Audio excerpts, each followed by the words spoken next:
Здравствуйте, уважаемые телезрители. Сайн байцгаана уу? Ирхэм үзэгчдээ. Манай бүс нутагт дулаан цаг жинхэнэ утгаараа альчлан ирлээ. Дулаархын хэрээр ургамал ногооны ургалт мэдэгдэх үз сайжрлаа. Ургамал ногоо сайн ургахын хэрээр бидний талбайдаа хийх ажилч нэмэгдэж байна. Ингээд ойрын өдрүүдэд талбайдаа ямар ажил хийж амжуулахдаа хамтдаа танилццгаая.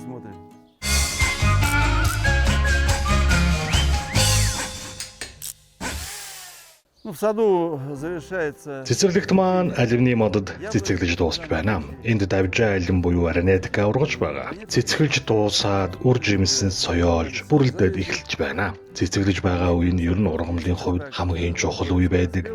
Эд цэцэглэж, жимслэж эхлэх үед нь сайтар услаж өгөх ёстой юм шүү. Чиг их хэрэгтэй үе гэдгийг санаарай. За тэгээд аливны модны гол дайсан болсон. Яблоная журка буюу аливны төөнөр ирвэхэ. Яблоная мо листа бяртка буюу навч ороох ирвэхэн авгалдаатаа тэмцэх бэлтгэлээ хангаарай. Уламжлалт ёсороо бид Золотая искра хэмээх бодисыг хэрэгэлдэг. Инсектицид үйлчилгээтэй бэлтгэл юм аа. Энэ нь элдэв цоох авгалдаан эсрэг маш сайн үйлчилдэг гэсэн үг. Өнгөрсөн жил би дуршилтын журмаар феромоны хавх тавьж үзсэн. Энэ хавх нь үнэхээр сайн үүргээ гүйцэтгэсэн. Гэхдээ хортын шавж устгах гэхээсээ илүү тэрхүү хортын шавж гарсан эсхийг илтгэдэг индикатор буюу тохиолдын үүрэг гүйцэтгэдэг юм байна л. Модод цэцэглэж дуусах үед цагаан ирвэхээ олшроод гараад ирдэг. Тэгэхээр хизээ ариутгал устгал хийх талаар би тайлбарлаж өгье. Жишээ нь одоогийн шиг салхитай үед цацаж болохгүй. Бас бороо орохын өмнө цацах хэрэггүй. Хамгийн тохиромжтой үе нь орой нар жаргах үед болж өгвөл дохтуун цэлмэг салхи багтай үдэш цацаж өгөөрэй. За тэгээд хор заацахдаа заавал зориултын, хамгаалтын, хувцас, нүдний шил, амны хаалт зүгээрэй. Бас гартаа бэли өмсөөрэй. Шавжнаас салах гээд өөрийнхөө амь насыг эрсдэлд оруулж болохгүй шүү дээ. Хор заацах тусгай зориултын шүршигчдийг одоо танилцуулъя. Би Август Пермийн шүршигчийг олон жил ашиглаж байна. Их найдвартай. Бас сундаг хушуутай болохоор моддын оройд хурж ариутгал хийдэг. Маш эвтэйхэн. Моддын оройгоос доош чиглэлд ариутгал хийн шүү. Бодис доошоо унсан унаж байх ёстой гэдгийг санаарай. Модны орой гүйцэд ариутгахгүй бол оройд нь ургасан алим бүгд өтнө гэсэн үг. Хортын шавжнууд хоосон зайг амдахгүй. Тиймээс оройд нь хүртэл цацах хүчин чадалтай автомат шүршигч ашиглаж болно. Миний хуучин шиг гараараа ноцоостод байдаггүй амар. Энэ бол Green Vox шүршигч. Асаах товчлуур дарлаа шууд шүршээд эхэлнэ. Бас сул тал байгаа. Хоолон сундаггүй юм. Өндөр модны оройд ариутгал хийхэд хүндрэл гардаг. Тиймээс тусгай сундаг хушуутайг нь аваарай гэж зөвлөх байна үзэгчтэй. Хороо искра эсвэл түнтэй ижил үйлчилгээтэй инсектицид хор аваарай. Шүршигчээ болж өгвөл автомат сундаг хушуутайг нь сонгоорой. Эсвэл сундаг шат аваарай. Шатан дээрээ гараад модны оройгоос доор шүршиж ариутгал хийж өгнө. Залхуурахгүй оройг нь заавал ариутгаарай. Хор хүрээгүй газар хортон үүрэлдэг гэдгийг санаарай.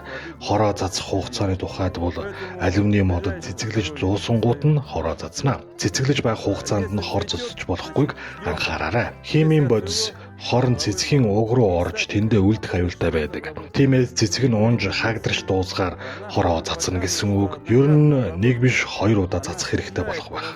Нэг удаагийн ариутгалыг хортын шавжийн нөлөөл ууруулдаг. Гэхдээ 100% устгаж чаддаг юм а. Тийм учраас 2 дахь удаагийн ариутгалыг цаг агарын байдлаас шалтгаалаад 2-оос 3-7 хоногийн дараа дахин давтан хийн шүү. Через 2-3.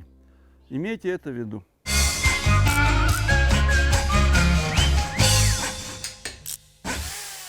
В этом году всем нам Энэ жил азар яст жимсний модод цэцэглэх үеэр зочир хүүтэлсэнгүй. Тиймээс мододын цэцгэс тоос сайн хүрдэж, сайхан жимсэлж байна. Өнгөрсөн жил энэ модонд ердөө 20-одхон жимс ургасан.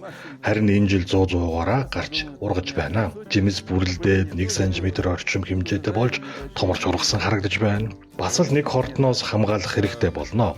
Нэгэн төрлийн цагаан ирвэхээ шавганы голж хорхой гэдэг хортныг устгах хэрэгтэй болно. Ариутгал устгал хийхдээ ашиглах бэлтгэл нь ижилхэн яст жимсний моднууд алюминий модноос хамаагүй цэцгэлж дуустдаг.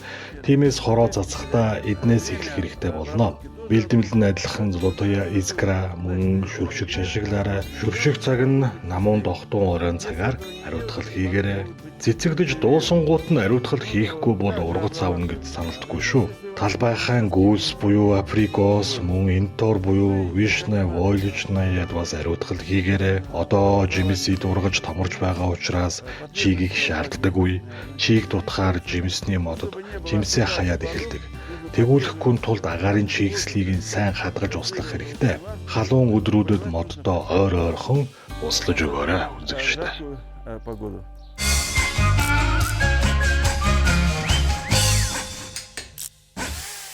Но обязательно обратим внимание на... Одоо хар болон улаан үхрийн нүдний арчилгааны талаар ярилцъя. Бутан дээр жимс нь эдбэрлдээд эхлэж байна. Үхрийн нүд ингэж багширч ургадаг жимстэй. Жимс гарахтаа хамт ургамлын бөөс буюу тэлья шаваад ирдэг. Навч нь хуйлраад эхлэвэл бөөсдөжээ гэсэн үг. Бутны орой хэсгийг дагуулад хараараа үзэгчтэй ингээд хуйлраад ирдэг юм. Тэлья буюу бөөс нь ургамлынхаа шүүсийг сорж амьдрдаг учраас навч ингэж хуйлрдаг. Уламаар бутны ургалт зогсож ургац өгөхгүй байдалд хүрдэг.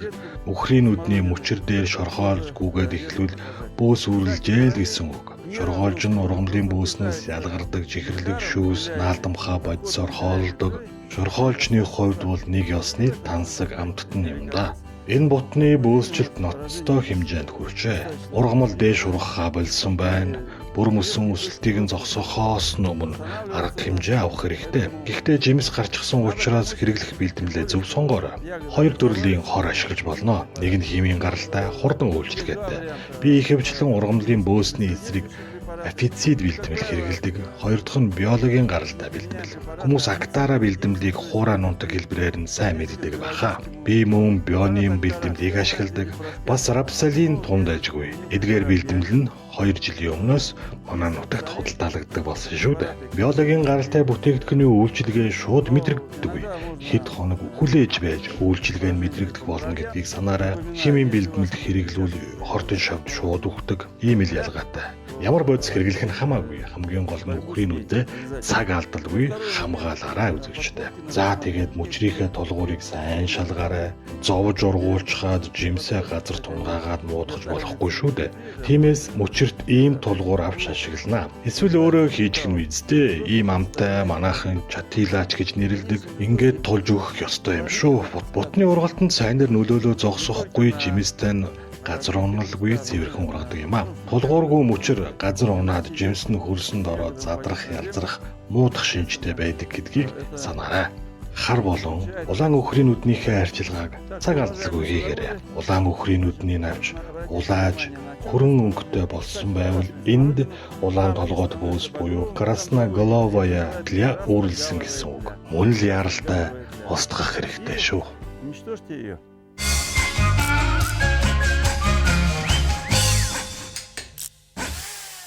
Мы продолжаем ухаживать Одоо хөлөмжийн ногоонуудын арчилгааны талаар ярилцъя. Энд манай лойл чинжүү ургаж байгаа. Лойлын хувьд дээшээ сайн ургаж томорч байна.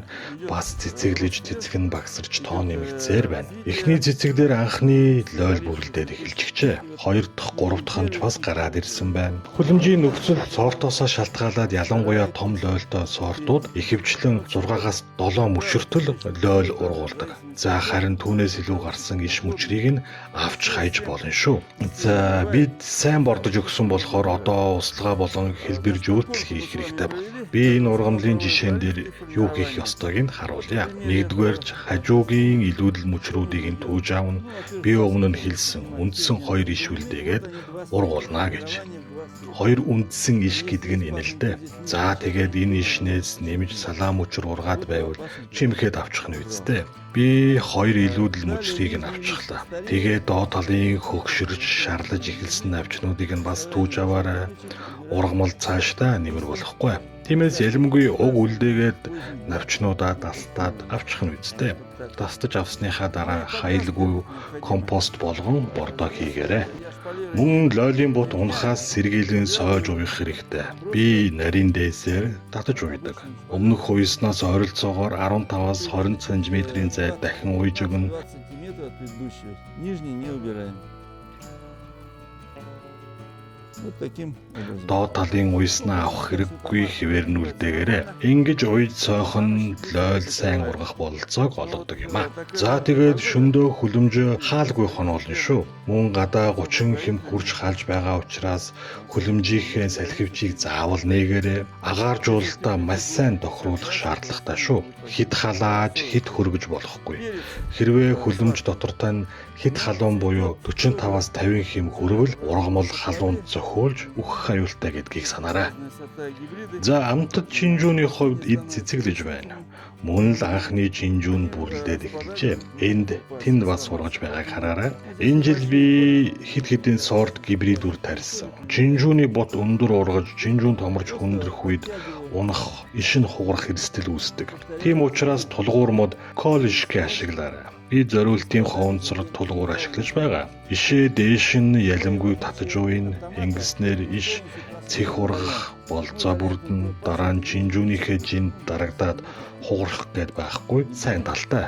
Уг ёроолоос 15 см-аас доош ургасан мөчр навчнуудыг нь авна. Үүнээс дээш ургасныг нь хിവэрүүлдэнэ. Хөрсөө бордсон тул одоо услгаанд л анхаарах хэрэгтэй шүү үзэгчтэй.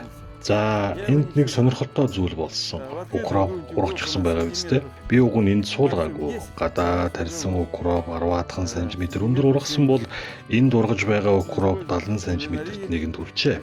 Одоо шууд хүнсэндээ хэрэгэлсэн ч болно. Мөн сүүлийн жилүүдэд гадаа талбай тарьсан укроп вирусын гаралтай өвчнөөр өвчлөөд байсан бол хүлэмжийг зүгээр урагчлаа. Тиймээс хүлэмжийнхээ нэг хэсэгт ургуулад зуны ихэнх сард хурааж авч болохоор юм байна шүү. Укроп бол хамгийн гоё хоолны амтлагч шүү дээ.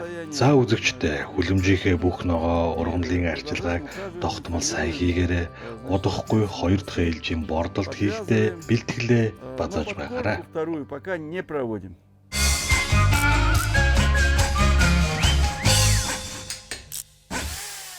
Мы продолжаем ухаживать за... Одоо дулаан парникт ургаж байгаа ногоонуудын арчилгааны талаар ярилцъя. Энд өргөс тэмих мөн энэ нүхэнд нь амт тухай ургаж байгаа. Ойрдоо шөндөө нилээд сэрүүхэн байснаас өргөс тэмихний ургалт маш удаашралтай байлаа. Шөндөө нэмэх 5 хэмтэй хонж байсан болохоор зориултын материалаар хүчаа зогсохгүй давхар гэлгаруутаар бүтээж дулаалахаас өөр аргагүй хүрсэн. Өргөс тэмих ургахад шөн дулаан хонж байх ёстой байдаг. Азар ойрын өдрүүдэд шөндөө 7-оос 10 хэмтэй хонж байгаа болохоор сайн ургаад эхэллээ. За, парникний дулаан болон хүүтэн хэсгийн ялгааг та бүхэн хараарай. Ногоонууд нь хэр зөрүүтэй ургаж байна да. Тарьсан хугацааны ижилхэн гэхдээ сортууд нь жаахан өөр байгаа. Зөвлөлтийн алдарт нерасими болон ижасны хамгийн сайн ургаж байна. Бидний хувьд бага насны мартагдашгүй амт учраас би талбайдаа энэ хоёрыг заавал тарьдаг юм. Харин энд кураж болон бусад сортууд нь ургаж байна. Цаашдаа шөнө улам дулаан хонож ургалт улам хурдсна гэж найдаж байна. Би саяхан бууц ялзмаг нэмж цацж өгсөн. Хэрвээ танаа өргөс тэмих хэтэрхий удаан ургаад байвал тусгай зориултын бордоо авч хэрэглээрэй. Манай нэвтрүүлгийн хамтран ажиллагч саад эм дэлгүүрт олон төрлийн өргөс тэмхэн зориулсан бордоо худалдаалагдаж байна. Мөн одоохондоо гэлгарууд тусгай хүчилгээ авах хэрэггүй. Шөндөө дохтуртай 10 хэмтэй дулаан хондог болохоор нь аваарай. Гэхдээ өргөс тэмхний навч парникны хашилгаас давж гараагүй тохиолдолд шөндөө үргэлжлүүлэн хучаад байхад буруудах зүйлгүй. Шөндөө 15 хэмээс дулаан хонж байвал хучих шаардлагагүй болно гэсэн үг. Энд төрөл бүрийн сорт гибрид үр ургаж байгаа болохоор өөр хугацаанд хөрсөндөө зогцсон ургах болно.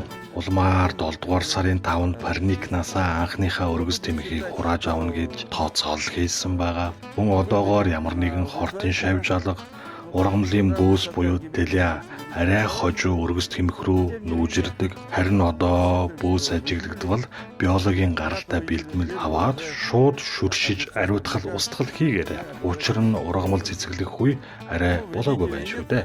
Амтд хуаны хувьд шөнийн хүүтэнд их мэдрэг ургамал. Ургалт нь одоохондоо жаахан зогсон байдалтай байна. Гэхдээ цаашдаа дулаараад ирэхээр хэвийн сайн ургана гэдэгт бол итгэлтэй байгаа. Энэ жил манай парник арвин ургац өгөхөөр харагдаж байна. Но будем надеяться, что парник нас в этом году не подведет.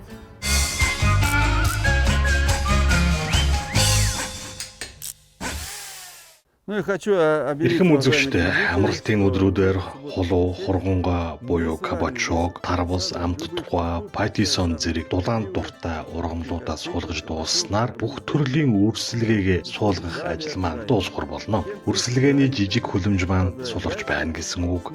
Нэгэнт үрсэлгээний хүлэмж суларсан болохоор би поликарбонатор 2 мандал босгоод уламжлал ёсороо баклажан буюу хаш суулгасан байна. Бас хажууд нь 2 амтд чинжүү нэмж суулгалаа. Дээрээ тусгай тагтаа болохоор дулаан хонуулах боломжтой.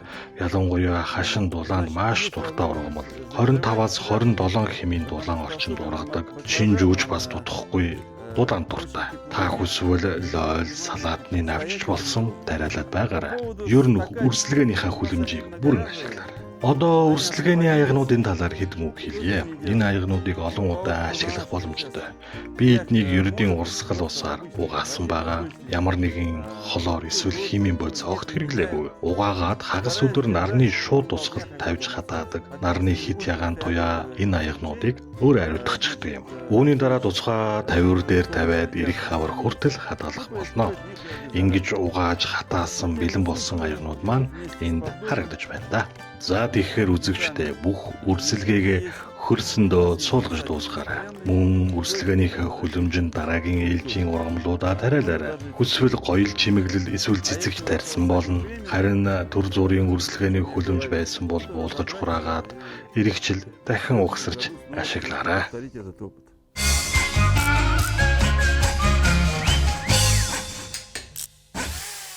В наших огородах очень Миний важное бодлоор значение ногоон талбайд байцаа хамгийн чухал байр суурь эзлэх ёстой ургамал. Зөвхөн энгийн бөөрийнхий байцаа тарих бус дор хойж 5-аас 6 төрлийн байцаа тариалж хөвшөөрэй. Манай бүс нутагт алцахгүй ургачихдаг юм. За энэ байцааны мандал маань харагдаж байна. Дунд нь туршилтын журмаар тарьсан бөөрөлзөгний бут байгааг тооцвол дандаа байцаа ургаж байгаа. За энэ бол пандион гибрид үрийн эрт болцсон цагаан байцаа байна. Хажууд нь хятад байцаа, брокколи, тэгээд улаан байцаа суулгасан байгаа. Төрөл бүрээс нь 4 ширхгийг тарьсан. Энэ нь зуны үйлрэлд гэр бүлээ шинэхэн витаминлэг байцаагаар хангахад илбэг хүрэлцэнэ. Ялангуяа хятад байцаа болон эрт болцсон байцаа их хурдан дуусдаг. Мандалд зайн сулрангууд дахиад салаатны навч рукколо нэмээд тарьчихдаг юм. Харин энэ үрсэлгээний хүлэмжийн хажууд колораби байцааг шууд үрээр нь суулгасан байгаа. Одоо соёолоод гараад иржээ. Энэ бол Венская Виалая сорт. Мөн Павариха, Кросс, Калпак гэсэн гоё сортууд ургаж байгаа юм а. Жил болгон эндээ би колораби тарихаар шийдсэн. Нийт 10-аас 12 ширхгийг тарьсан байгаа. Энэ байцаа С витаминаар баялаг бөгөөд өвлийн цагт хүнсэндээ хэрэглэвэл илүү сайн байдаг юм а. Байцааг сайн ургуулахын тулд сайн устгах ёстой. Мөн байцааны цагаан эрбэхэ буюу капустная моль зэрэг хортын шавжнаас хамгаалах хэрэгтэй. Ногоон авгалдаа нь байцааны навчийг маш хурдан идэж сүйтгэдэг. Тиймээс искра бэлтэмлэр ариутгал устгал хийгээрэй. Заавал ариутгал устгал хийхээ мартаж болохгүй шүү. Байцаа нь мөн усанд маш их дуртай, ойр ойрхон услах хэрэгтэй болно. Гэхдээ байцааны гол нь хараахан гүйцэж бүрлдээгүй байгаа болохоор баг-багаар ойр ойрхон услана гэсэн үг. Ингэж чадвал сайн ургах завна. Надо.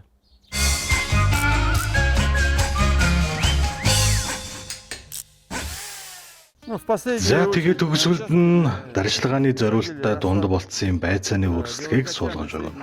Энэ бол Алдарт Краупман гибрид үрийн байцааны нийт 12 ширхгийг суулгасан байгаа мандал. Аяганд үрслүүлсэн учраас сайн ургасан, мөн хөрсөндөө үнэхээр сайхан зогтсон, үндэслэж байна. Дунджаар нэг байцаа 5 кг татж ургана гэж тооцохоор 12-ыг 5 дөржүүлээд нийт 60 кг байцаа хурааж авна гэсэн үг. Харин энд өвөл хадгалж идэх зориулттай 2 сортын байцаа тарьсан. Энэ нь биюга мөн анхудад туршилтын журмаар тариалсан Валентина гибрид үрийн байцаа юм а.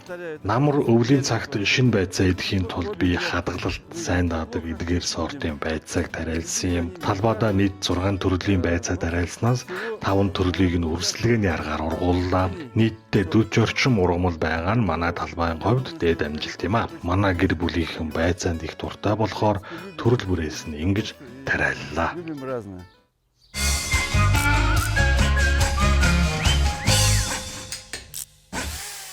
Ну и, конечно же, мы с вами... За одоо бүгдээрээ задгаа талбайн лойлийнхоо үрсэлгийг хөрсөндөө суулгаж дуусгая. Энэ жил цаг агаараас хамаарч өмнөх жилүүдээс 4 хоногоор хождож суулгаж байгаа нэм. Энэ мандалд нийт 4 өөр сортын 18 ширхэг лойл ургуулна.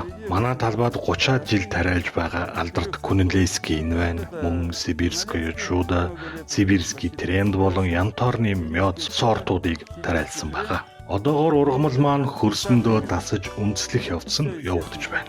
Энэ жилийн үргэлжлэгээ тийм сайн биш байгаа бидтэй.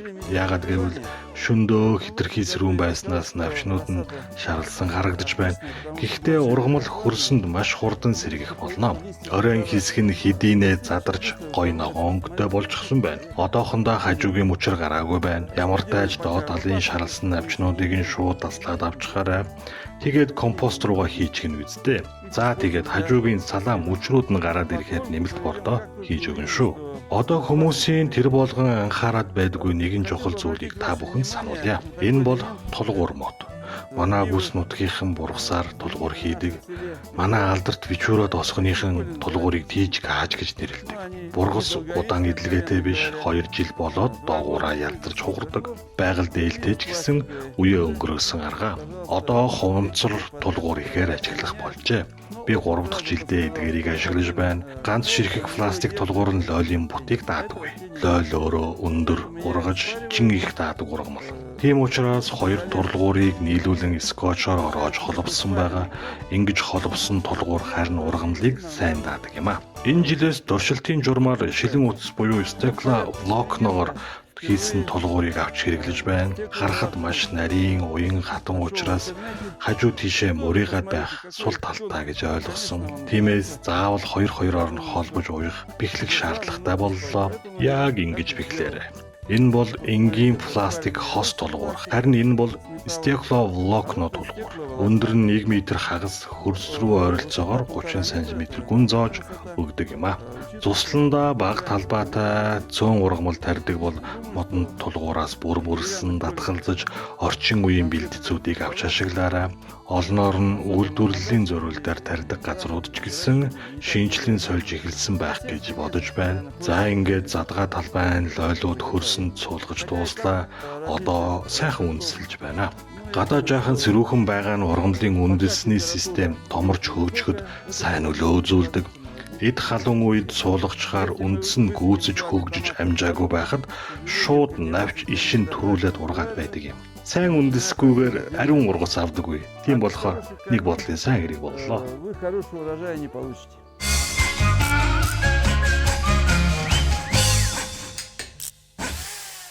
Мы продолжаем с вами указывать. Сонгоны төрлийн ургамлуудын талаар яриагаа өргөжлүүлье. Үрээр тарьсан энгийн сонгон, Expedition сортын сонгон, мөн шолоод сонгон тэгээд сармис ургаж байгаа. Иш навч нь сайхан ногоорч. Сонгон сармисны навч ногоон байгаа нь услага таарсны шинж.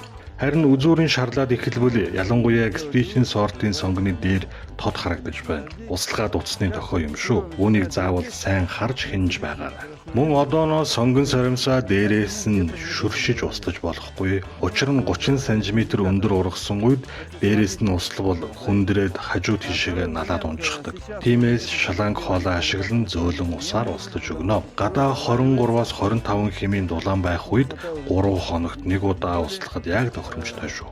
Мөн зэрлэг ургасан байвал түүх цаг нь ирээд байна. Бид сармис сонгоноо бууз ялзмагт хөрсөөр бордож өгдөг юм а. Малын өтөг бууз ялзмагтай хамт зэрлэг ургамлын үр мандалд оржихдог. Мандлын энэ хэсгийн зэрлэгийг би түүчгсэн. Харин энэ хэсгийг нь хараахан амжаагүй байгаа. Зэрлэгтэй хэсэг нь яг ингэж харагдаж байна гэсэн үг. Ямар төрлийн зэрлэг байгааг харцгаая. Хамгийн түгээмэл зэрлэг бол цагаан хяран буюу хүмүүсийн хил заншснаар лүүл буюу либидо юм а. Гарсан даруйд нь зулгааж устгах хэрэгтэй. Учир нь үндсэн ургамлуудын авах чийг болон хөрсний шимийг соржихдаг юм. Зэрлэг устгах хамгийн шилдэг багаж бол G2 буюу 2 гар. Гараараа үндэстэй зулгаагаад аваарай. Зарим хүн зэрлэг түүх дургүй харшилтай байж болно. Тэгвэл ажлын бүтээмжээ нэмэгдүүлэн хөрс сэрүүлэгч ашиглаж болно. Надад лав энэ хавтгай шүдтэй нь илгүй таалагддаг. Сонгоныхоо игнээ хоорондын зайг 15-аас 20 см байхаар тарьсан учраас ийм багаж ашиглахад их тохиромжтой болно. Хамаа намаагүй тарьсан бол зэрлэг түүхэд хэцүү шүү дээ. Мөн жижиг зэйтүү ашиглан сэрэгжүүлэн цэвэрлэж болно. Сууж мүлхөх дургүй бол доцгоныхны хэрэгэлдэг ийм урт иштэй зэйтүү ашигласан ч болно. Эсвэл өөрсдөө хийгээд хэрэглээрэй. Бүх ихгүй игнээ хоорондын зайг цэвэрлэх, хөрсийг сэрэгжүүлэхэд ашигладаг юм аа. Мөн талбайн хөрстэй нь хатуу бол бэлэн иймэрхүү урт иштэй зэйтүү аваарай. Дэлгүүрүүдэд ийм урт иштэй зэйтүү худалдаалагдаж байна лээ. Аваад нуруу тэнэгээр ажиллаарай да. Сонгоны хажуугаар ирдис тарьсан. Сайхан ургаж байгаа биз дээ. Удахгүй хурааж аваад хүнсэндээ хэрэгжилчих нь. Тэгээд зөвхөн сонгон л мандалдаа ургаж үлдэнэ. Сонгон тарихад тохиолддог нэг зүйл бай. Энэ нь сонгон хоёр ишлэх сум ургах гэж ярьдаг зүйл. Өрийн сонгоны хадгалалтын горим алдагдсанаас буруу ишлээд байдаг юм. Одоогоор энэ мандалд ганцхан ширхэг ийм ургамал байгааг би олж харлаа. Харж байна уу? Нэг ишнээс ийм сумны зэв шиг иш ургачихдаг. Харсан даруйдаа дастаад авчих. Үгүй бол сонгонч нь ургахгүй, ургасан ч жижигхэн байдаг юм. Ийм сонгоныг эрүүл сонгонтой хамт зойронд хадгалж бас болохгүй гэдгийг санаарай. Одоо нэмж бордох хэрэггүй. Анханасаа хангалттай ялзмагт хөрс хийж өгсөн. Одоо нэмээд бордож хавал сонгоны навч нь хитрхи хурдан ургаад хажуу тийшээ надад унжхан шүү дээ. Мөн сонгоны гол дайсан болсон сонгоны ялаа буюу луковая муухата тэмцэхийн тулд ойрын өдрүүдэд 2 дахь удаагийн ариутгал устгал хийгээрэй. Зэмлийн эсвэл тамхины үнс гичин шахмалыг ашиглаж болно. Эдгээр нь сонгоны ялааг талбайгаас үргэж ойртуулахгүй байх үйлчилгээтэй. Ингэж хамгаалахгүй бол танаа мандалд эрүүл сонгон үлдэхгүй шүү. Харин хугацаанд ариутгал хийвэл сонгоны ялаа танаа талбайг алгасаад ариутгал хийгээгүй газар руу нисээд явчихна.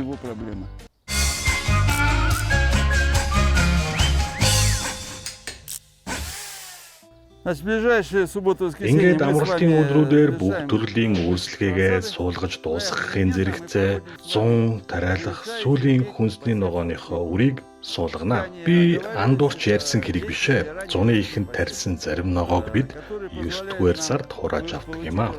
Одоо ялангуяа хортон шавж өвчин нэрвэгдээд байдаг тооноожин цэцэгт ургамлууд болох укроп тарихад хамгийн тохиромжтой үе. Одоо тарьсан укроп бүр үрээ өгч амждаг юм аа. Сүүлийн үед укроп ургамлын вирусээр өвчлөөд ургахгүй эмчлэх арга нь олдохгүй байсан. Тэгээд вирусын өвчлөл буурсан хойно буюу зуны ихэнд тарьдаг боллоо. Одоо ямар ургамлууд нэмж тарих талаар хэлж өгье. Энэ бол өвлийн хар манжин. Манайхан сайн мэдэндээ бөөрийнхий хэлбэртэй ургадаг. Бөөрийнхий болохоор өвөл маш сайн хадгалалт таадаг. Мөн эмчилгээний эрүүл мэндэд тустай ногоо учраас талбайдаа заавал ургуулж өвөл хэрэглээрэй. Мөн өвлийн цагаан манжин мөн адилхан зөвхөн өнгөн л цагаан. Одоо дараагийн манжиг танилцуулъя. Энэ бол русский деликатес хэмээх цагаан өнгөтэй манжин. Одоо мөн шууд үрээр нь тарих болно. За тэгээд Япон манжин буюу дякон.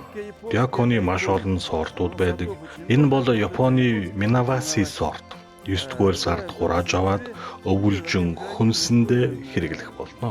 Дякон хүний биед маш тустай энэ дээр ердийн хар цагаан манжинг бодвол хамаагүй гашуун биш зөөлөн амттай байдаг. За тэгээд тусгаалan намрын авраг ирдис дараална. Маш том ургадаг сорт. Энэ сортыг анх удаа дуршин тарих гэж байна. Намар хурааж аваад өвөл хадгалж хэрэглэх болно. Би ийм тусгай мандал бэлтчихсэн байгаа. Сануулхад зуны тариалтын хөрсөнд хизээч бууц болон бордоо нэмж болохгүй шүү. Хэрвээ бордож хавал зөвхөн навчин хитрхи томорч ургаад үндэс буюу манжин өөрөө жижигхэн ургадаг. Мөн удаан хадгалалт дааж чадахгүй амархан мууддаг. Тиймээс зөвхөн хөрсөө сэрэгжүүлэн тэгшилж өгсөн байна. Нилээд томорч ургадаг болохоор игнээ хоорондын зайг 25-аас 30 см байхаар тооцоорой. Энэ мандлыг 5 игнээлэн тариалахаар боллоо. хөрсөндөө хуруугаараа нүх гаргаад үрийг нь суулгаж болно. За тэгэхээр ойрын өдрүүдэд эрт болцсон зонтог сортын укропо тариалах нь укропод одоо тариувал хурааж аваад зогсохгүй үрийг нь гаргаж авч чадна шүү. Мөн сая танилцуулсан үндэс үрт ногоонуудаа суулгаж дуусснаар ногоо тариагаа суулгаж дуусч В байна. нашем регионе завершаем.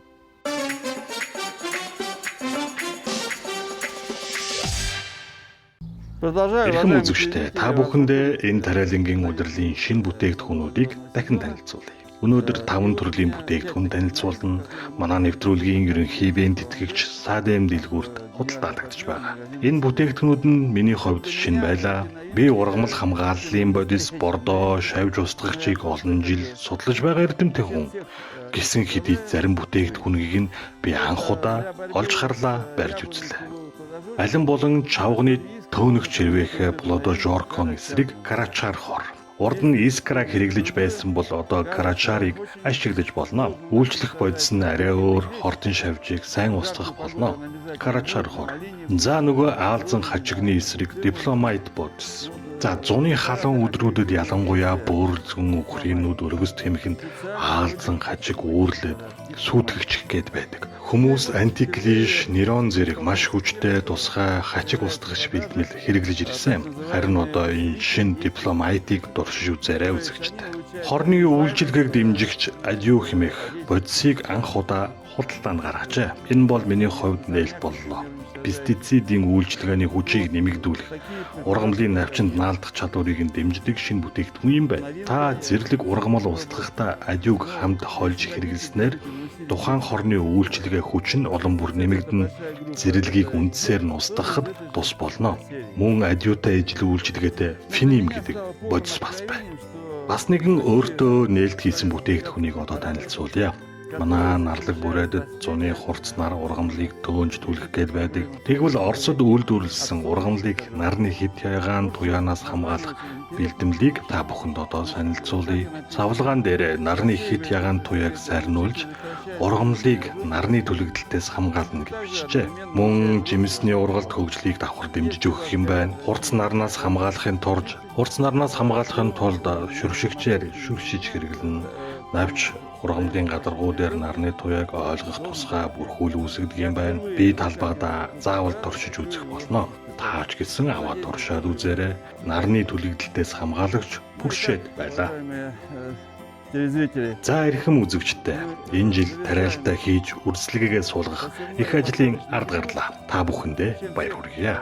Одоо шин шат, шин үе эхлэж байна. Талбайдаа ургасан бүх ургамлыг арчлах, ууслах, тордох хариуцлагатай үе шүү. Та бүхэн ургамлуудаа чин сэтгэлээсээ хандаж, хайрлаж арчлаарай. Тэгж чадвал харвин амттай эрүүл ургац хурааж авна шүү. Ирэх 7 хоногт иргэн уулзтлаа. Баяртай үзэгчтэй.